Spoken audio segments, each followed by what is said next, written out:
Hello friends, welcome to access classes. Guys, last class में हम लोगों ने डेटा मेन्यू के बारे में पढ़ा। आज हम बात करेंगे रिव्यू मेन्यू की।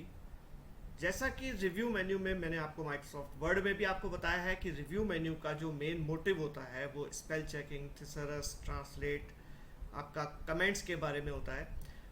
बट एक्सेल के अंदर थोड़ा सा उसका यूज़ थोड़ा और एक्स्ट्रा भी प्रोटेक्ट शीट से रिलेटेड है। शीट को किस तरीके से आपको प्रोटेक्ट करना है, अनप्रोटेक्ट करना है, ये सारे ऑप्शंस भी इसके अंदर ऐड है। हालांकि वर्ड में भी protection of Microsoft word document था, लेकिन यहाँ पर आपके ऑप्शन कुछ थोड़े से ज़्यादा मिलेंगे आपको। हालांकि स्पेल चेकिंग की अगर मैं बात करता हूँ तो माइक्रोसॉफ्ट एक्सेल में स्पेल चेकिंग उतना ज़्यादा इंपॉर्टेंट ऑप्शन नहीं है, बिकॉज ऑफ हम बहुत सारी चीज़ें जो माइक्रोसॉफ्ट एक्सेल के अंदर करते हैं, बहुत सारी शॉर्टकट्स लिख देते हैं। ख़ास तौर पे जैसे हम कोई सैलरी स्टेटमेंट बना रहे हैं तो वहाँ पर हम सैलरी ना लिख के सेल लिख देते हैं, बेसिक सैलरी ना लिख के बी डॉट सैलरी लिख देते हैं, डीएनएस अलाउंस की जगह डीए लिख दिया, ट्रैवलिंग अलाउंस की जगह टीए लिख दिया। तो अक्सर मोस्ट ऑफ द टाइम हम आधी आधी चीज़ें लिख देते हैं। तो अक्सर ऐसा हो जाता है कि हम इसमें शॉर्टकट्स लिख रहे होते हैं, और शॉर्टकट लिखने की वजह से स्पेल चेकिंग में तो लगभग लगभग आप समझ ही सकते हैं कि सब जगह एरर दिखाएगा। तो गाइज, इस चीज़ के लिए हम क्या करते हैं, सबसे पहली चीज़ हम स्पेल चेकिंग ऑप्शन को करने के लिए यहाँ पर कुछ टेक्स्ट लिखते हैं। जैसे सपोज करो मैंने लिखा computer is an electronic machine which can convert raw data into the meaningful information. Guys, this is not a text editor. Spreadsheet जो है वो टेक्स्ट एडिटर की तरह काम नहीं करता। तो इसमें देखिए, किसी और सेल में जाऊंगा तो टेक्स्ट नहीं दिखाई देगा, सिर्फ A6 में बैठा हूं तो ये वाला टेक्स्ट आपको दिखाई दे रहा है। तो अगर सपोज करो इसके अंदर हमारे से कुछ मिस्टेक्स हो जाती हैं, कुछ हमने गलतियां कर दी, कुछ स्पेलिंग्स में हमने कुछ चेंजेस किए, तो गाइज होता क्या है कि जब आप स्पेल चेकिंग ऑप्शन को यहाँ पर चलाएंगे तो स्पेल चेकिंग ऑप्शन को चलाते समय जैसे आप स्पेलिंग ऑप्शन पे क्लिक करते हैं, यू कैन सी यहाँ पर एक spelling mistake I, machine, MACHINE, and you can change it. Okay, now the next spelling is convert, VERT not VART। तो चेंज कर सकते हैं, स्पेल चेकिंग कंप्लीट हो जाएगा। तो ये तो नॉर्मली माइक्रोसॉफ्ट वर्ड की तरह ही काम करता है, लेकिन आपको बिगिनिंग सेल पे जहाँ से टेक्स्ट जिस सेल पे आपने लिखा है कर्सर को वहीं रखना होगा। Secondly we have another option, thesaurus. Thesaurus का मतलब क्या होता है? थिसरस ऑप्शंस का मतलब हमारे पास है कि सपोज करो मुझे इसके अंदर कुछ सेम मीनिंग ढूंढना है, तो मैं यहाँ पर एक वर्ड ले लेता हूँ, machine word, and suppose we want कि इस मशीन वर्ड का सेम मीनिंग चाहिए मुझे। तो मशीन वर्ड से रिलेटेड मीनिंग देखने के लिए आप थिसरस पे जाते हैं, लेकिन जैसे ही आप थिसरस पे क्लिक करेंगे यहाँ पर आपके सामने एक लिस्ट ऑफ आइटम यहाँ पर आ जाएगी। देखिए, machine, mechanism, engine, appliances, apparatus, contraption, device, instrument, है ना। तो ये सारे इसके मीनिंग आ गए, लेकिन आप इसमें डायरेक्ट यहाँ पर क्लिक नहीं कर पाएंगे। अभी आप एस्केप कीजिए तो आपके पास लिस्ट आएगी, लेकिन लिस्ट में भी जैसे माइक्रोसॉफ्ट वर्ड में क्या करते थे हम, एक स्पेल चेकिंग, स्पेल को अगर सपोज मुझे किसी दूसरे वर्ड से रिप्लेस करना है तो हम डायरेक्ट यहाँ पर इंसर्ट वर्ड का यूज़ कर देते थे। बट यहाँ पर क्योंकि एक सेल में पूरा टेक्स्ट लिखा गया है, जब आप इसे इंसर्ट करेंगे और आपने इसे क्लिक कर दिया इंसर्ट, तो वो पूरा का पूरा सेल रिप्लेस हो जाएगा डिवाइस वर्ड से। तो ये ध्यान रखिएगा, थोड़े से चेंजेस हैं कि आप चेंजेस को यहाँ पर देखिए, उसके सेम मीनिंग देखिए, और फिर आपको चेंजेस करने के लिए यहीं पर जाना पड़ेगा, खुद से मैनुअली आपको डिवाइस लिखना पड़ेगा। ठीक है, तो यहाँ पर उससे सेम मीनिंग आप देख सकते हैं, लेकिन रिप्लेस आपको खुद से करने पड़ेंगे। तो दैट इज थिसरस। तो मैंने आपको बताया ना, this is not text editor. तो ऐसी छोटी छोटी प्रॉब्लम्स आपके सामने आएंगी।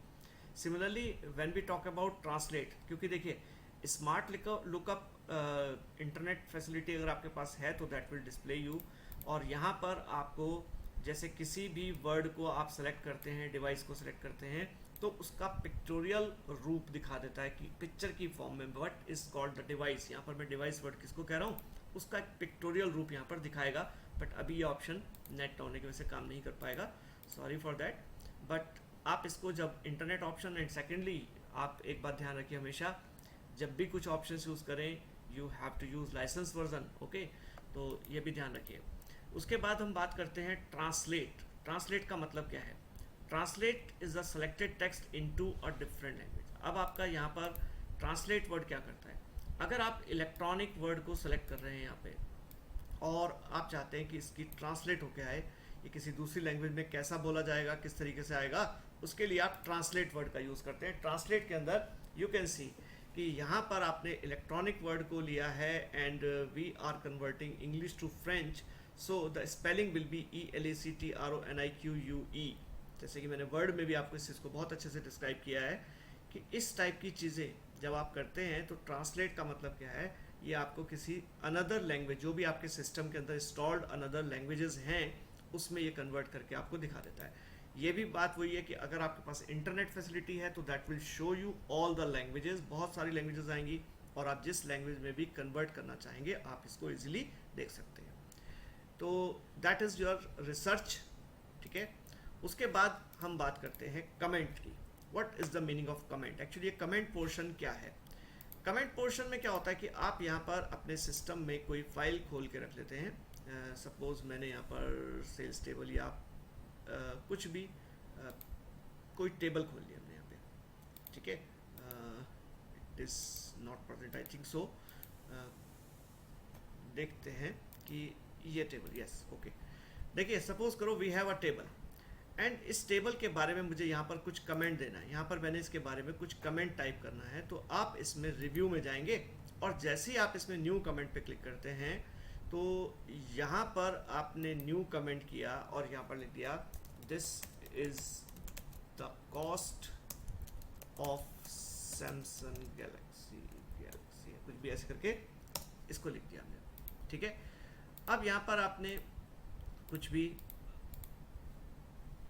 किसी भी टैग के ऊपर आपने यहाँ पर रखा और रखने के बाद जब भी आप न्यू कमेंट उसके बारे में कुछ भी लिखना चाहें तो आप इसके बारे में कमेंट डाल सकते हैं। This is called the comment. अब गाइज इसमें जब भी आपकी कमेंट आती है तो उसके किनारे पे एक छोटा सा रेड मार्क आता है और आप जब भी देखें कि जिस सेल के ऊपर भी रेड मार्क आ रहा है, जैसे आप उस सेल के ऊपर कर्सर को रखते हैं तो it will show you the comment. अब कमेंट में जैसे ही आप कर्सर को बिगनिंग में रखते हैं, next comment, next comment, next comment पे जंप करना है तो जंप कर सकते हैं, प्रीवियस पे जंप करना चाहें जंप कर सकते हैं, हाइड ऑल कमेंट्स या शो ऑल कमेंट्स करते हैं। तो देखिए जब मैंने शो किया तो जब हमने इस कमेंट पे शो किया तो कमेंट शो हो रही है और क्लिक कर देंगे तो एक बार शो, एक बार हाइड होता है और शो ऑल कमेंट करने से सारी कमेंट्स आपको दिखेंगी। इसी तरीके से डिलीट के अंदर ऑप्शंस है। डिलीट आपने नेक्स्ट कमेंट किया या प्रीवियस कमेंट पे किया तो आप इस तरीके से यहाँ पे कर्सर रखते हैं, नेक्स्ट कमेंट पे जाते हैं और अगर आप डिलीट कमेंट्स करना चाहेंगे तो नेक्स्ट कमेंट करके आप इन कमेंट्स को डिलीट भी कर सकते हैं। तो this is called the comment deletion. Guys उसके बाद हमारे पास बात आती है प्रोटेक्ट शीट की। हम प्रोटेक्ट शीट में क्या चीज़ करते हैं? देखिए सबसे पहली चीज़ हम प्रोटेक्शन की जब हम बात करें तो एक नॉर्मल प्रोटेक्शन, हालांकि हमने होम मेन्यू के अंदर भी पढ़ा था इसको और होम मेन्यू के अंदर हमने फॉर्मेट के अंदर नीचे ये प्रोटेक्ट शीट किया है, बट स्टिल हमारे पास एक नया ऑप्शन, दूसरा ऑप्शन देखते हैं कि अगर मैं रिव्यू में जाके प्रोटेक्ट शीट करता हूँ तो प्रोटेक्ट शीट का मतलब होता है we have to provide the password. और यहाँ पर जब हम कोई पासवर्ड देते हैं तो देखिए यहाँ पे आता है select locked cell. Locked cell, जो सेल लॉग्ड हैं ऑलरेडी लॉग्ड सेल हैं उनको सेलेक्ट करना, और सेलेक्ट अनलॉक सेल मतलब यहाँ पर आपने लॉक्ड और अनलॉक सेल को सिलेक्ट कर रखा है, दोनों ऑप्शंस को, और यहाँ पर आपने कहा कि हमने एक पासवर्ड दे दिया इसको, ओके, और जैसे ही यहाँ पर ये आ गया। अब देखिए होम में अगर आपको याद हो मैंने फॉर्मेट में बनाया था मोस्टली सेल लॉक्ड रहते हैं, मतलब बाय डिफ़ॉल्ट सारे सेल लॉक्ड रहते हैं। और जब हम प्रोटेक्शन करते हैं तो प्रोटेक्शन करने के बाद जितने भी लॉक्स हैं जिन पे लॉक लगा हुआ था, यानी कि सभी पे मैंने पूरी शीट पे बाय डिफ़ॉल्ट लॉक लगा हुआ था, तो जब हमने प्रोटेक्ट शीट कर दिया है तो मैं कहीं पर भी कुछ टाइप करूँगा तो ये टाइप नहीं करने देगा क्योंकि सारे सेल लॉक थे, ओके। अगर मैं अनप्रोटेक्ट शीट करता हूँ और यहाँ पर 1 2 3 ऑप्शन पे क्लिक करता हूँ तो वहाँ पर आप कुछ भी टाइप कर पाएंगे इजीली, ठीक है। अगर गाइस इस ऑप्शन में थोड़ा सा ये जो लॉक्ड वाला पोर्शन है अगर इसमें दिक्कत है तो आप मेरे प्रीवियस वीडियो जरूर देखिए, उसमें आपको इस चीज़ को मैंने क्लियर किया हुआ है कि what is the difference between lock and protect sheet. Lock नहीं करोगे तो प्रोटेक्शन काम नहीं करेगा, जब लॉक ऑप्शन ऑन होगा तभी प्रोटेक्शन काम करेगा। तो इसको आप पिछली शीट में जाके पिछले वीडियोस को देखिए तो आपको ये चीज़ बिल्कुल 100% क्लियर हो जाएगी। अब बात करते हैं प्रोडक्ट वर्कबुक की। What is the meaning of product workbook actually? देखिए, प्रोडक्ट वर्कबुक का मतलब है कि सपोज करो मैंने यहाँ पर अपनी इस वर्कबुक को, यानी कि हो सकता है मेरे पास यहाँ पर मोस्ट ऑफ द टाइम हमारे पास एक शीट आती है, लेकिन मेरे पास यहाँ पर 2-3 शीट्स भी हैं, और मैं यहाँ पे बोल देता हूँ प्रोडक्ट वर्कबुक। इसको भी हम एक पासवर्ड दे देते हैं, ओके, ठीक है। प्रोडक्ट वर्कबुक के केस में हमारे पास कुछ ऑप्शंस डिफरेंट से, देखिए जैसे सपोज करो हम होम में जाते हैं। होम में मैंने यहाँ पे फॉर्मेट में जाके कहा कि रीनेम शीट कर दो, मूव कर दो, टैब कलर, नथिंग, कुछ वर्क नहीं कर रहा है। साथ ही मैंने इंसर्ट में इंसर्ट शीट कहा, नहीं वर्क कर रहा है, ओके, शीट वर्क नहीं इंसर्ट हो रहा है।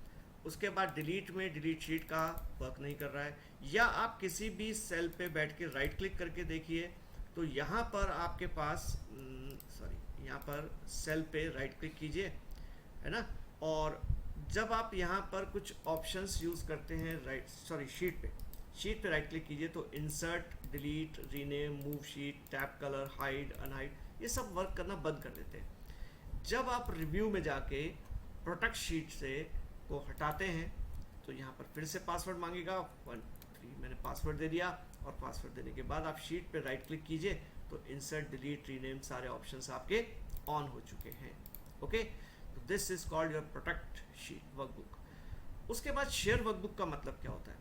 शेयर वर्कबुक का मतलब होता है, suppose you want to share your working area या वर्कबुक को आप अपनी ही टीम के बहुत सारे लोगों के साथ शेयर करना चाहते हैं। शेयर वर्कबुक में क्या होता है, देखिए जैसे ये पूरी शीट है आपकी, ये हमारा एरिया है, वर्किंग एरिया, हमने कहा शेयर वर्कबुक।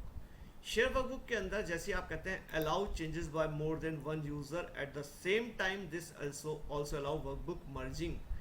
आप इसे ओके कीजिए, और this section will now save the workbook, do you want to continue. अब इस सिचुएशन पे ध्यान दीजिएगा, इस सिचुएशन पे जैसे ही आप शेयरिंग करते हैं, सबसे पहले आपकी वर्कबुक इस करंट पोजीशन पे सेव होगी, ओके। इसके बाद जितने भी चेंजेस किए जाएंगे, एक तरीके से वो रिकॉर्ड हो रहे हैं, जितने भी चेंजेस किए जा रहे हैं उन चेंजेस को आप एक्सेप्ट रिजेक्ट कर सकते हैं एक तरीके से। तो जितने भी चेंजेस इसके बाद सपोज किसी भी यूज़र ने आपकी वर्कबुक में किए हैं, आप देखिए यहाँ पर सपोज करो कुछ चेंजेस हुए, ठीक। अब सपोज करो हमने 2-3 जगह कुछ चेंजेस कर दिए, क्या ये चेंजेस आपको कहीं हाईलाइट होते हुए दिख रहे हैं? अभी कहीं स्पेशली मिल रहा है कि आपके चेंजेस कहाँ हुए हैं? नहीं। जैसे ही आप इस शीट को, ध्यान दीजिएगा, ट्रैक चेंजेस में जाकर हाईलाइट चेंजेस ऑन स्क्रीन करते हैं, सिंस आई लास्ट सेव मैंने कब किया? शेयर करते समय। एवरीवन, किसी ने भी अगर इस एरिया के अंदर कुछ भी चेंजेस किए हैं, that changes should be highlight on the screen, वो चेंजेस स्क्रीन पे हाईलाइट हो जाने चाहिए, ओके। तो देखिए ये 3 चेंजेस हमने किए थे, and that are now highlighted, ये अब हाईलाइट हो चुके हैं, आपको स्क्रीन के ऊपर उनकी हाईलाइटिंग दिख रही है। तो शेयर वर्कबुक करने के बाद कोई भी यूज़र अगर आपकी शीट में कोई भी चेंजेस करता है, तो वो चेंजेस स्क्रीन के ऊपर हाईलाइट हो जाते हैं। हाईलाइट हुए हुए चेंजेस को यू कैन से एक्सेप्ट और रिजेक्ट, मतलब हो सकता है किसी यूज़र ने जो चेंजेस किए हों वो आपको नहीं अच्छे लग रहे या वो नहीं होने चाहिए थे। तो जब आप, अच्छा देखिए, और ख़ास तौर से एक चीज़ और गौर कीजिएगा, जब आप किसी वर्कबुक को शेयर करते हो ऊपर शेयर्ड लिखा हुआ आ जाता है। अब बात वही आती है कि अब आप इसको एक्सेप्ट और रिजेक्ट चेंजेस पे जाइए, ओके कीजिए, तो देखिए नॉट येट रिसीव्ड एवरीवन और वेयर इस शीट, ठीक है, इस पूरी शीट के अंदर जितने भी चेंजेस किए गए हैं वो अभी तक एक्सेप्ट या रिजेक्ट नहीं किए गए। जैसे आप ओके करते हैं तो ये देखो एक एक सेल को बताएगा, इसकी प्रीवियस वैल्यू 15,000 थी, नई वैल्यू 25,000 है, do you want to change it, accept और reject it, we can say accept it, ये चेंज हुई है तो इसको एक्सेप्ट कर लिया। इसकी पुरानी वैल्यू 19,000 थी, नई वैल्यू 23,400 है, do you want to accept it, मैंने कहा नो सॉरी रिजेक्ट इट, तो ये वापस 19,000 आ जाएगी। इसी तरीके से इसकी पुरानी वैल्यू 29 थी, 30 हुई है, do you want to accept it, yes we want to accept it, तो ये एक्सेप्ट हो जाएगा। तो देखिए जब भी शेयरिंग करी जाती है तो उसमें किसी भी एरिया के अंदर जब भी कभी भी किसी भी जगह पर शीट में चेंजेस किए जाएंगे, वो चेंजेस स्क्रीन पे हाईलाइट होंगे. यू कैन एक्सेप्ट और रिजेक्ट दीज चेंजेस. तो जब हम शेयरिंग को हटा देते हैं तो वी कैन से इसको हटाया या रिमूव यूज़र कर दिया तो ओके यस. अब हमारी शीट का जो शेयरिंग थी वो हट चुकी है. अब हमारी शीट एक नॉर्मल शीट की तरह है. ओके. अब बात आती है protect and share workbook. Protect and share workbook दोनों ऑप्शन मिक्स करके किए गए हैं. देखिए प्रोटेक्ट एंड शेयर वर्कबुक के अंदर जैसे ही आप इसको सेलेक्ट करते हैं, प्रोटेक्ट एंड शेयर वर्कबुक पे क्लिक करते हैं तो यहाँ पर शेयर विद ट्रैक चेंजेस और पासवर्ड दोनों चीज़ें आपसे यहाँ पर मांगेगा. ओके ठीक है. ओके. अब क्या होता है, this action now save the workbook, do you want to continue. मैंने कहा यस. ओके. तो अब बात वही आती है कि प्रोटेक्शन और शेयरिंग दोनों जब एक साथ होते हैं तो देखिए नीचे राइट क्लिक करके देखेंगे तो शीट डिलीट नहीं होगी. ठीक है, डिलीट नहीं होगी. प्रोटेक्ट और टैब वगैरह ऑफ हो गए. साथ ही साथ जब भी आप इसमें कुछ चेंजेस कर देते हैं कुछ भी, ठीक है, वो चेंजेस स्क्रीन पे हाईलाइट भी होंगे. तो देखिए अब बात आती है ट्रैक चेंजेस में हाईलाइट चेंजेस की. तो इसमें भी वो चेंजेस स्क्रीन के ऊपर, सॉरी मैंने पूरी शीट को सिलेक्ट करना है. तो जब आप इसको सेलेक्ट करके हाईलाइट चेंजेस ऑन स्क्रीन करते हैं, scenes I last save everyone और पूरी शीट का जो पाथ है वो पूरा दे दिए यहाँ पर. ये इसमें जो भी चेंजेस किए गए हैं वो स्क्रीन पे हाईलाइट हो जाए. तो हाईलाइट हो गए. अब वही ट्रैक चेंजेस तो आप यहाँ पे भी कर सकते हैं, एक्सेप्ट और रिजेक्ट चेंजेस. ओके. तो यस कीजिए.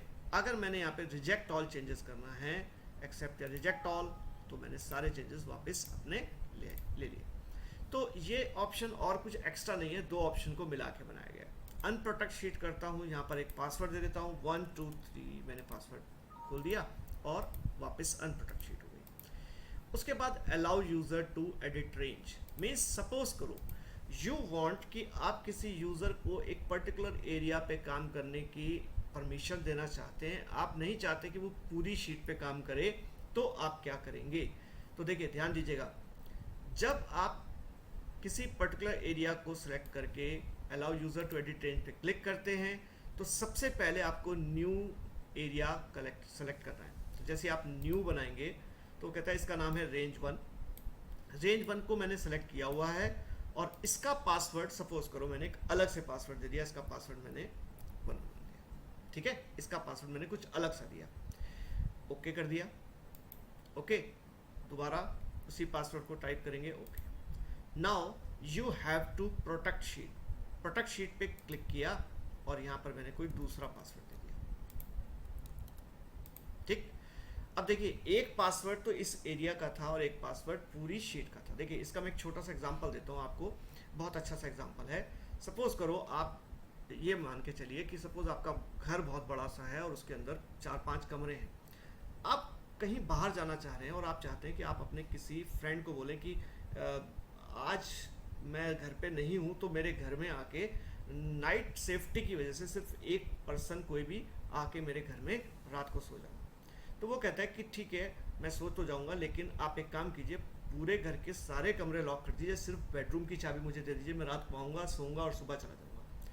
तो ये क्या हुआ, आपका ये जो पूरी शीट है that is your totally house, ये आपका पूरा घर है और उसका ये जो एरिया मैंने सेलेक्ट किया है दैट इज़ योर बेडरूम. तो हमने क्या किया, इस बेडरूम की चाबी अलग दी और पूरे घर की चाबी में साथ में लेकर चला गया. बेडरूम की चाबी फ्रेंड को देकर चला गया, उसका लॉक उसका पासवर्ड उसे बता दिया. ठीक. अब क्या होता है, आपने इसी तरीके से क्या हुआ, किसी यूज़र को अलाउ किया इस रेंज पे काम करने के लिए कि आप इस एरिया के ऊपर काम कर पाएंगे, बाकी पूरी शीट आपके लिए प्रोटेक्टेड है. ओके. तो मैंने वही काम किया कि पहले मैंने एक न्यू यूज़र बनाया, उसकी एक नया चाबी बनाई और उसको एक पासवर्ड दिया और बाकी पूरी शीट को अलग से प्रोटेक्ट कर दिया. Now what we have to do. अब आपकी शीट तो प्रोटेक्ट हो गई. अब सपोज करो आपका फ्रेंड आता है और वो थोड़ा सा कंफ्यूज है कि बेडरूम आपका ये वाला था या ये वाला. सपोज वो गलत जगह चाबी लगाने की कोशिश करता है तो इट विल से कि नहीं, दैट इज़ नॉट योर की, एग्जैक्ट रूम ये वाला नहीं है, इसमें की लगेगी नहीं आपकी. ओके. बट व्हेन वी से कि अगर वो एक सही रूम में जाकर चाबी को लगाता है, टिक, तो उससे पासवर्ड तुरंत पूछ लेगा. वो पासवर्ड पूछ लेगा, दैट मीन्स इसी रूम की है ये, पहली बात. और जैसे ही वो पासवर्ड डालेगा, क्योंकि उसे पासवर्ड हमने बताया है उस रूम की का, तो हमने जैसे उसका पासवर्ड बताया है उसे, और जैसे ही वो उस पासवर्ड को डालेगा he can work on the same sheet, यहाँ पर वो कुछ भी चेंजेस कर सकता है, लेकिन इसके बाहर, इस एरिया के बाहर जाते ही वो किसी भी रूम में चाबी को अप्लाई नहीं कर सकेगा। That means that area will not work.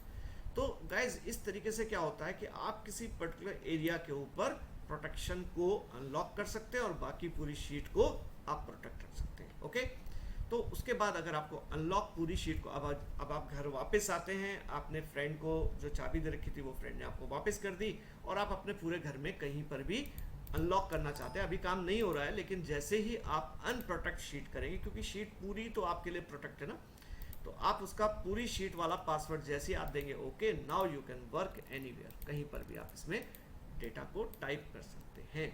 तो that was your review menu, और रिव्यू मेन्यू के अंदर आई होप सो कि आपको ये सारे ऑप्शन समझ में आए होंगे। Thank you guys, next class में मिलते हैं व्यू के साथ। Thank you.